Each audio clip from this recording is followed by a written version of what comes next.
Saludos, muy buenas noches, bienvenidos, bienvenidas a Noticias 7. Hoy se realizó en Portoviejo la primera implosión controlada para derribar una edificación afectada por el terremoto de 7.8 de magnitud. Tenemos otros titulares para empezar Noticias 7.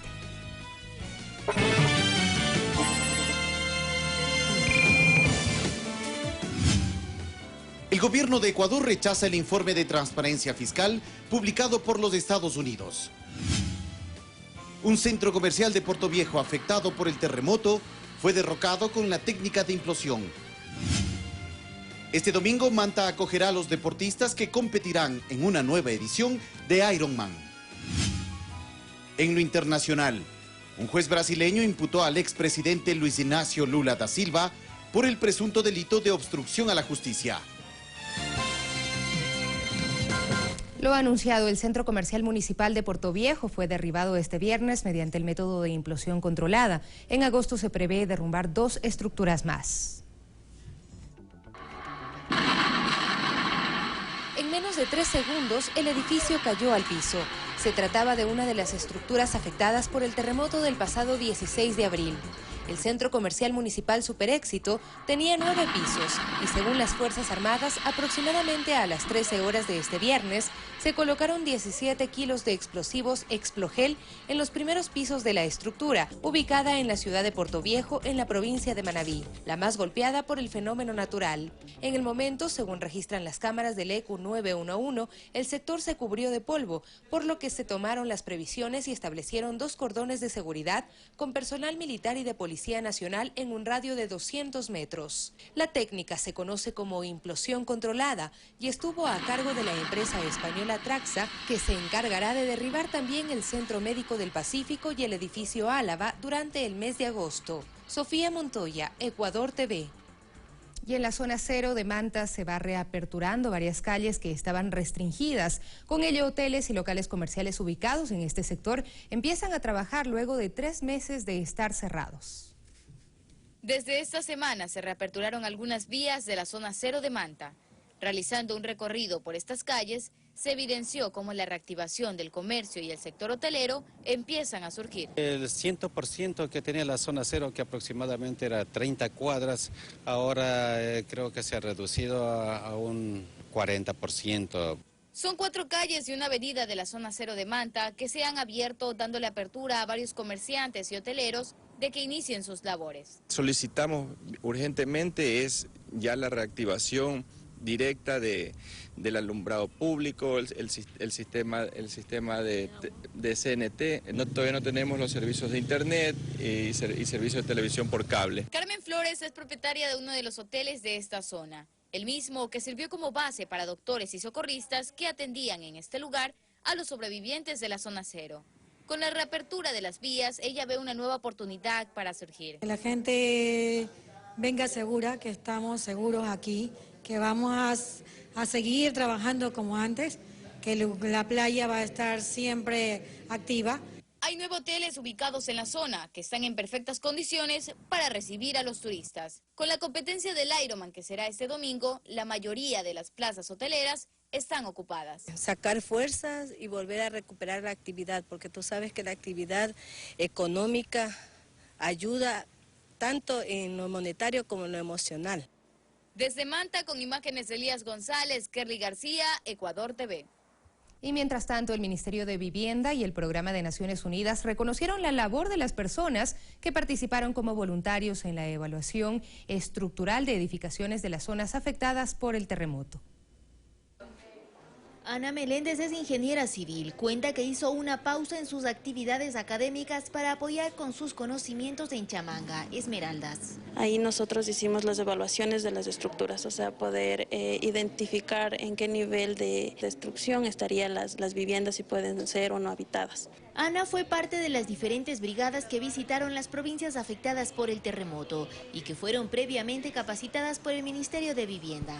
La preparación fue muy buena, fue exacta, fue la conveniente, porque realmente nosotros pensábamos en nuestra mente que lo único que íbamos a encontrar eran casas destruidas y no nos dimos cuenta que habían seres humanos destruidos por la pérdida de sus familiares y fuimos un poquito más conscientes de lo que íbamos a hacer. Como ellos, 500 voluntarios profesionales fueron reconocidos por su participación activa en este proceso de reconstrucción de Manabí y Esmeraldas. Hoy, que han pasado ya 100 días, queremos hacerles un reconocimiento, agradecerles por su labor desinteresada, por habernos apoyado y por toda la gestión que han venido desarrollando junto al MIDUBI. Toda la gente que estamos aquí con este reconocimiento simplemente es por nuestro amor a nuestro país. En este evento, la asesora de gestión de riesgos del Programa de Naciones Unidas para el Desarrollo, Nuri Bermúdez, hizo el lanzamiento de la nueva guía sobre inspección y evaluación rápida de estructuras post-evento sísmico. Es una guía que tiene ya incorporada fotografías del evento para poder ayudar a quienes hacen las inspecciones a comprender los diferentes tipos de problemas estructurales que se van encontrando. Este acto de reconocimiento se replicará en Guayas, Manabí y Azuay. Olga Velasco, Ecuador TV. Y revisamos otro tema. Entre el 75 y 95% del personal deberá ser ecuatoriano cuando entre en operación la refinería del Pacífico Eloy Alfaro. Esta infraestructura le permitirá al Estado un ahorro de 9.000 millones de dólares anuales por concepto de importación de combustible y sus derivados. Con datos del Ministerio Coordinador de Sectores Estratégicos, la construcción del complejo petroquímico de la refinería del Pacífico Eloy Alfaro tomará entre el 2017 al 2021, con un impacto positivo en la balanza de pagos por el orden de los 611 millones de dólares. 800 millones más por cada año de producción y más de 2.700 millones una vez cancelado el financiamiento, que sería en el año 2036. Cuando este proyecto esté terminado, los 16 millones de ecuatorianos van a estar orgullosos de tener una refinería y de haber contribuido todos a la construcción de este sueño. Esta infraestructura le genera al Estado un ahorro por concepto de evitar el pago de importación de combustibles y derivados en alrededor de 9.000 millones de dólares y le generará ingresos por exportación en 5.500 millones. Estamos haciendo lo mejor para el país, no estamos pensando en las futuras elecciones. Para Jorge Erazo, director de la Escuela de Petróleos de la Universidad Central del Ecuador, deben ejecutarse acciones complementarias para potenciar los objetivos de producción de la refinería.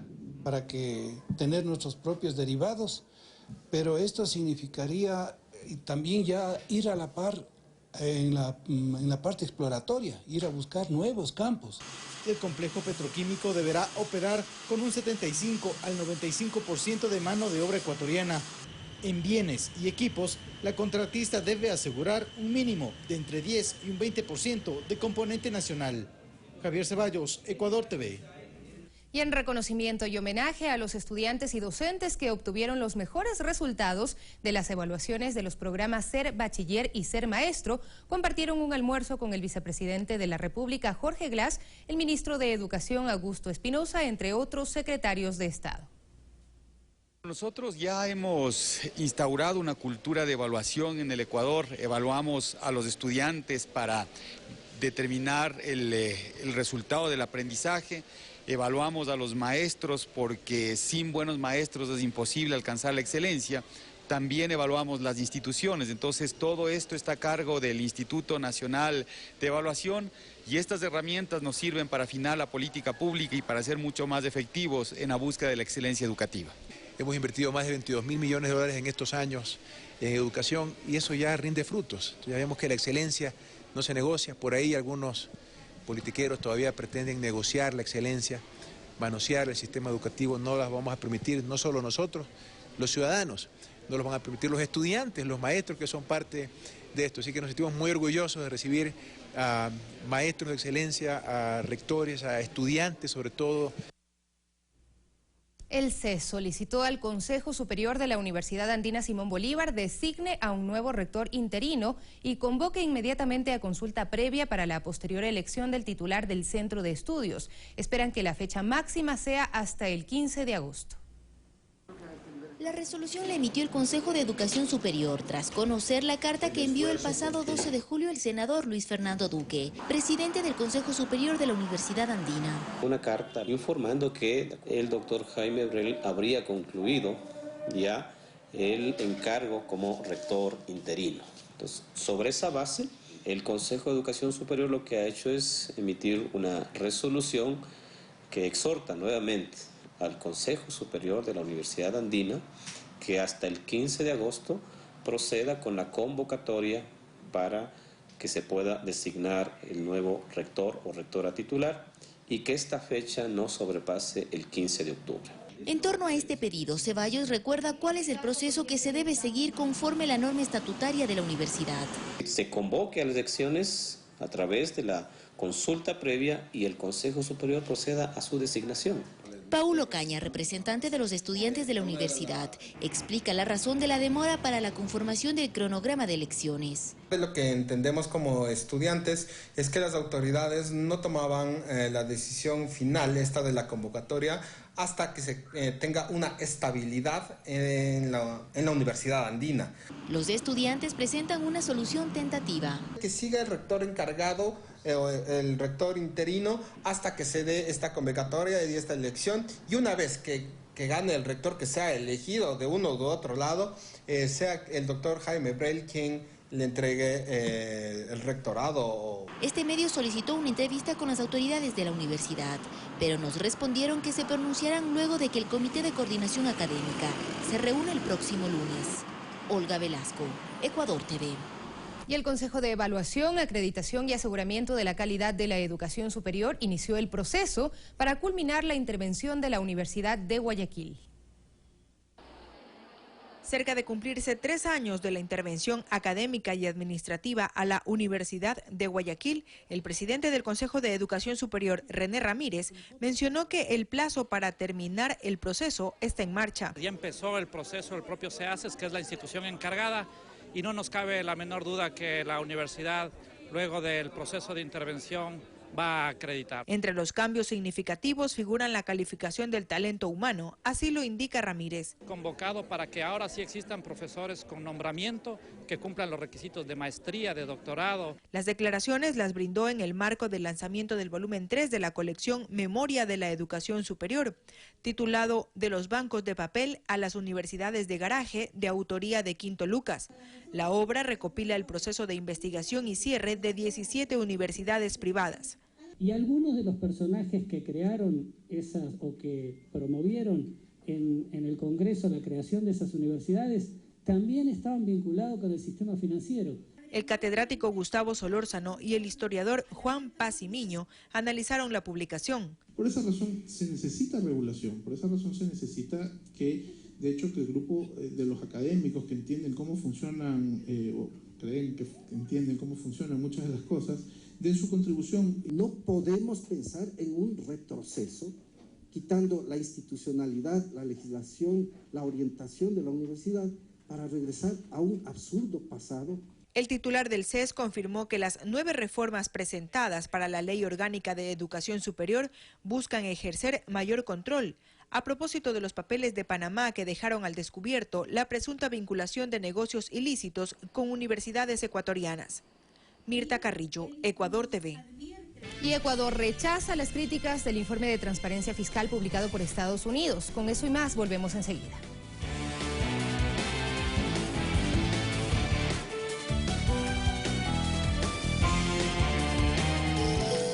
Esta noche, por Ecuador TV.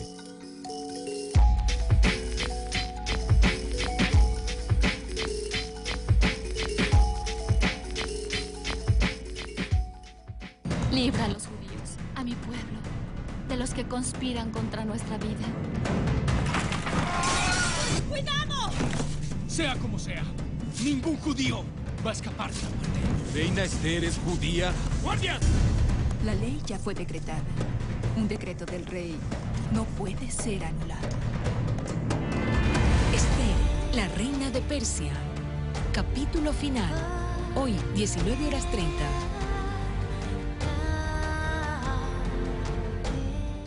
Esta es la historia del contrabando de licor en Ecuador y de cómo un arriero se hizo leyenda burlando a los españoles. Es domingo de turismo y aventura. Nos cogió la neblina. Vamos hasta San José de Minas por la ruta escondida. Estamos bajando por una peña que se volvió completamente lodosa después de una buena lluvia. Adrenalina pura y solo vamos a la mitad del camino. Voy en busca de las historias que se convirtieron en leyendas. No te pierdas Rodando Ecuador Leyendas a las 9 de la noche. Estás en el mejor lugar. Banco del Pacífico, tu banco. Ecuador TV, somos todos.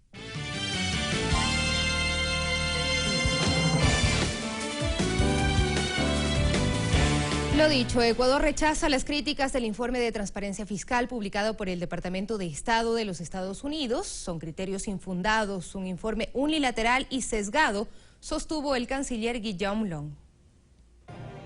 Oficialmente, la respuesta del Ecuador fue emitida mediante un comunicado de la Cancillería en el que se manifiesta una seria preocupación por la elaboración de informes unilaterales y sesgados. El ministro de Relaciones Exteriores lo ratificó.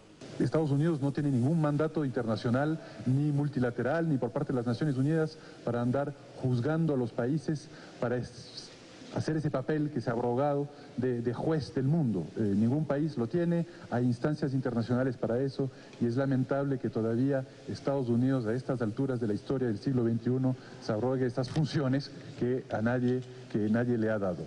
Y añade que es contradictorio que las críticas sobre transparencia fiscal lleguen desde un país que alberga a una gran cantidad de paraísos fiscales.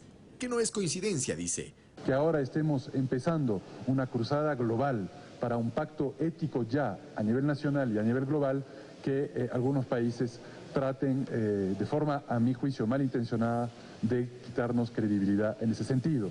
El analista político Mario Ramos sostiene que los Estados Unidos no tiene calidad moral para exigir que todos los países le rindan cuentas, sobre todo porque existen serios antecedentes. La crisis del 2008, que todavía persiste, sobre todo en el mundo occidental, ellos nunca lo anunciaron, nunca dijeron que sus bancos iban a quebrar. Nunca dijeron que iba a haber una tremenda burbuja que iba a explotar. Dicho informe incluye al Ecuador en una lista de 57 estados que supuestamente no cumplirían con ciertos niveles de transparencia fiscal. Me atrevería a sugerir, ¿por qué no hacemos entonces un ranking de los gobiernos en donde los policías matan a más civiles de manera innecesaria? Y probablemente Estados Unidos termina primero y ponemos una lista negra. El informe del Departamento de Estado, como otros informes, son herramientas de presión geopolítica, se advierte. Certifican en transparencia fiscal, certifican en corrupción, certifican en derechos humanos, certifican en todo, se inventan todo tipo de certificaciones, ¿no? Cuando ellos sacarían 0, por ejemplo, en certificación de derechos humanos. Desde el gobierno se recordó las acciones encaminadas a fortalecer la transparencia al crear un sistema de gestión pública en esta materia, acompañado además de leyes como la de transparencia y acceso a la información, de participación ciudadana y control social, entre otras. Son absolutamente transparentes, hemos dado grandes pasos en los últimos años en cuanto a nuestra legislación. Yo creo que realmente no existe ningún tipo de opacidad en ese sentido. Eduardo Córdoba, Ecuador TV. Y el gerente de Petroecuador, Pedro Merizalde, disolvió la compañía Horgan Investment, constituida en Panamá en el 2012. Dicha empresa figuraba en la investigación denominada Los Papeles de Panamá. A través de esta escritura pública legalizada en la Notaría Octava del Circuito de Panamá, este 21 de julio se oficializó la disolución de la empresa Horgan Investment, constituida por el actual gerente de Petroecuador, Pedro Merizalde, en el año 2012. Dicha protocolización se dio una vez que el nuevo directorio de la compañía decidió disolverla, tras una reunión celebrada en Quito el pasado 13 de julio. En abril anterior, a través del Consorcio Internacional de Periodistas de Investigación, se conoció la constitución de la empresa a través del bufete de abogados Mossack Fonseca. El propio Merizalde admitió la creación de la compañía. Esta sociedad nunca operó ni generó ningún tipo de actividad comercial. Hace una semana, el jefe de Estado, Rafael Correa, en un conversatorio con la prensa dio a conocer que solicitó a Merizalde disolver Horgan Investment. No es ilegal tener empresas offshore, dicho sea de paso, pero nuestro gobierno no lo vamos a aceptar. Entonces se le ha pedido a Pedro Merizalde, que no es miembro del gabinete, todas esas son mentiras, ¿no? Que ya elimine su empresa. Inclusive ese día habló con el gerente de Petroecuador vía telefónica. Si te pusieron tanto de ejemplo de doble moral, ahora que tú cerraste tu empresa que nunca operó en Panamá, a ver si Lazo cierra su banco, o Nebot cierra su fideicomiso y vuelve a traer los bienes al país. El presidente de la República llama pacto ético a su propuesta de preguntar a la ciudadanía si una persona que no deja su capital en nuestro país, sino que lo invierte en paraísos fiscales, debería ejercer cargos públicos. Tienden a asumir sus responsabilidades, inauguren la ética, la coherencia. La pregunta respectiva está siendo analizada por la Corte Constitucional. José Luis Quinteros, Ecuador TV. Y desde Guayaquil, el fiscal general Galo Chiriboga presentó documentos de la Procuraduría General de la República de Panamá y del registro público de ese país, con los que se confirmaría que no posee ni cuentas bancarias en esa nación, ni es investigado por supuestas irregularidades con empresas offshore creadas para blanquear dinero producto de actividades ilícitas. Así también indicó que la empresa Madrigal Financial Corp está en proceso de liquidación.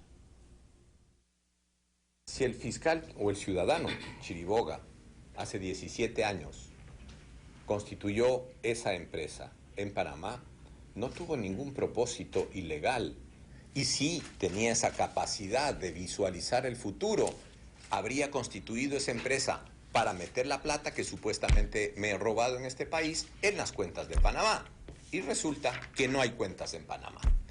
O había constituido esa empresa en Panamá para poner a nombre a propiedades que he adquirido en Panamá, lo que demuestra también que eso es falso.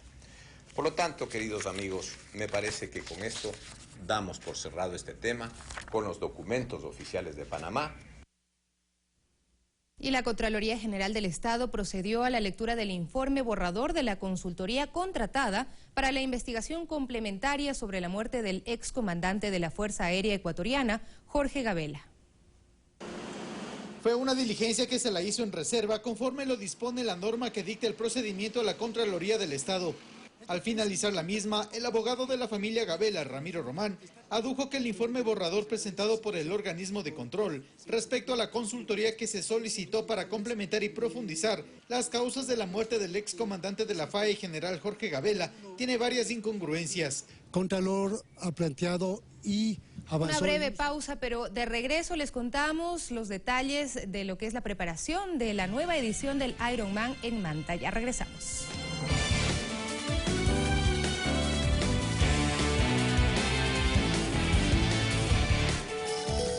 Esta noche, por Ecuador TV.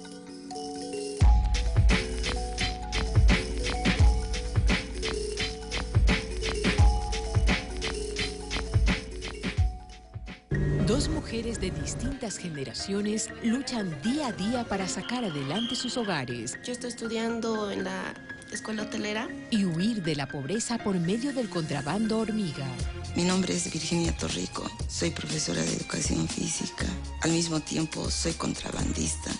En nuestros pueblos, el documental Diario de Piratas. Hoy, 23:30. ¿Quién está detrás de la asonada militar en Turquía? ¿Por qué gana la teoría de un autogolpe?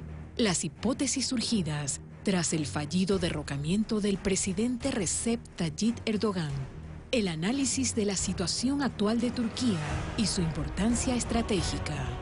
Vea el reprise de Mundo al Revés, este sábado, 20 horas.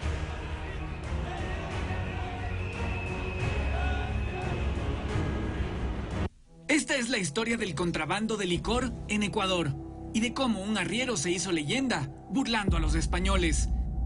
Es domingo de turismo y aventura. Nos cogió la neblina. Vamos hasta San José de Minas por la ruta escondida. Estamos bajando por una peña que se volvió completamente lodosa después de una buena lluvia. Adrenalina pura y solo vamos a la mitad del camino. Voy en busca de las historias que se convirtieron en leyendas. No te pierdas Rodando Ecuador Leyendas a las 9 de la noche. La energía de la vida en movimiento. Ecuador TV, somos todos.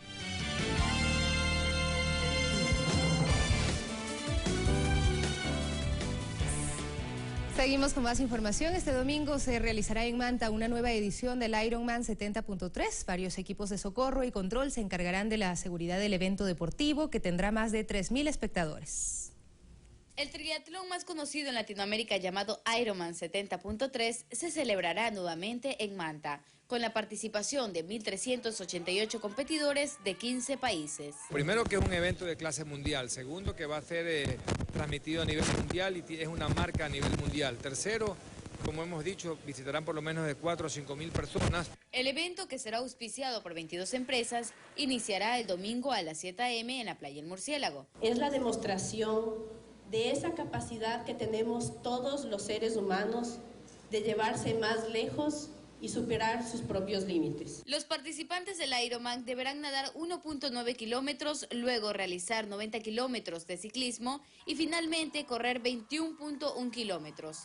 Este evento dejará más de $4 millones en consumo interno en la ciudad. Se espera que hayan más de 3.000 asistentes y por ello el sector hotelero ya se está preparando. Para nosotros los hoteleros va a ser muy beneficioso para poder dar mejores servicios y mejor calidad. Organizadores de la competencia definieron al pueblo manabita como verdaderos Ironmans. Los participantes se quedarán el día lunes 1 de agosto para realizar labores de reconstrucción. Nosotros tenemos aquí en Manta un proyecto, el denominado Seibo Renacer. Va a ser construido en gran parte por el apoyo también de los voluntarios del Ironman. Varias vías de Manta serán cerradas este domingo a las 4 a.m. para dar inicio al evento deportivo. Desde Manta, con imágenes de Elías González, Kerly García, Ecuador TV. Y en plena época seca, varias instituciones unen sus esfuerzos para evitar los incendios forestales. Según datos de la Secretaría Nacional de Gestión de Riesgos, el año 2012 fue en el que más hectáreas de bosque se perdieron. El inicio de la época seca en el callejón interandino se retrasó, pero en este mes de agosto las características de esta estación ya son evidentes, según explica Patricio Bracero del Instituto Nacional de Meteorología e Hidrología INAMI. Estamos ya disfrutando de estos intensos soles y obviamente las temperaturas bajas en horas de la noche y madrugada. Condiciones que se mantendrán hasta septiembre y que son propicias para la propagación de las llamas en los incendios forestales. En los últimos años, importantes extensiones de bosque se perdieron por esta causa y lo que más preocupa es que la mayoría de los eventos registrados fueron generados por la acción humana. En 2012 tenemos más de 29.000 hectáreas quemadas. Se tomaron medidas, hicieron planes de prevención, pero el 2015 nuevamente tenemos un repunte de los incendios forestales y tenemos 27.000 hectáreas aproximadamente que se quemaron. Varias instituciones se unieron una vez más para atender las posibles emergencias de la época. El Cuerpo de Bomberos de Quito, las Fuerzas Armadas, la Policía Metropolitana, la Secretaría Nacional de Gestión de Riesgos, todas articuladas al Sistema de Seguridad Nacional. Pero las autoridades consideran que más importante que estar preparados con la tecnología y el personal es la prevención. Un descuido puede generar considerables daños al medio ambiente. Estamos destruyendo el hábitat de todos los diversos animales e insectos que pueden existir en estos ecosistemas. Y hay que recordar que el Código Orgánico Integral Penal establece sanciones para estos delitos. Ya se paga con cárcel, dependiendo de la naturaleza, puede ser de 3 a 6 meses o de 1 año hasta 3 años, dependiendo del caso. Y cuando se ha cobrado vidas humanas, como lamentablemente ya tuvimos el año pasado, se puede ir hasta los 16 años de cárcel. Se pide a la ciudadanía la alerta oportuna. Si usted visualiza una columna de humo, comuníquese de inmediato al EQ 911. ¡Cuidemos nuestros bosques! Vanessa Hervás, Ecuador TV.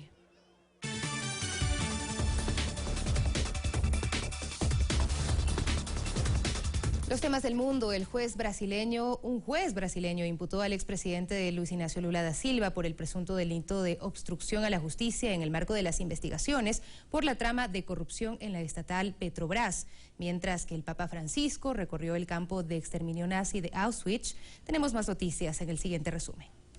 El juez federal de Brasil, Ricardo Leite, aceptó a trámite las acusaciones contra el expresidente Luis Ignacio Lula da Silva, el ex senador del Partido de los Trabajadores del Cidio Amaral y 4 exfuncionarios de su gobierno por obstrucción de la justicia. El exmandatario está implicado en supuestos intentos de sobornar a uno de los exdirectivos de Petrobras. Con la presencia de artistas, finalizó la convención de los demócratas en la que Hillary Clinton aceptó la nominación como candidata oficial a la presidenta de los Estados Unidos. En su discurso calificó al magnate neoyorquino Donald Trump como un político autoritario que amenaza los valores de su país. A partir de este viernes, tanto Clinton como Trump están en campaña presidencial rumbo a las elecciones previstas para el mes de noviembre. Un nuevo tiroteo se registró en San Diego, Estados Unidos. Según información de las autoridades, 2 agentes de policía fueron baleados. Un sospechoso está detenido y hasta el momento no se saben las causas del ataque. En su visita a Polonia, el Papa Francisco ingresó en silencio y en solitario al campo de exterminio nazi de Auschwitz, donde durante la Segunda Guerra Mundial fueron asesinadas más de 1 millón de personas, la mayoría de origen judío. Además, Francisco bajó a la celda donde murió de hambre y sed el padre Maximiliano Kolbe, quien intercambió su vida por la de un padre de familia. Fanny Lara, Ecuador TV. Con esto finalizamos esta emisión. A ustedes gracias por permitirnos acompañarles a las 21 horas. Los esperamos con más noticias.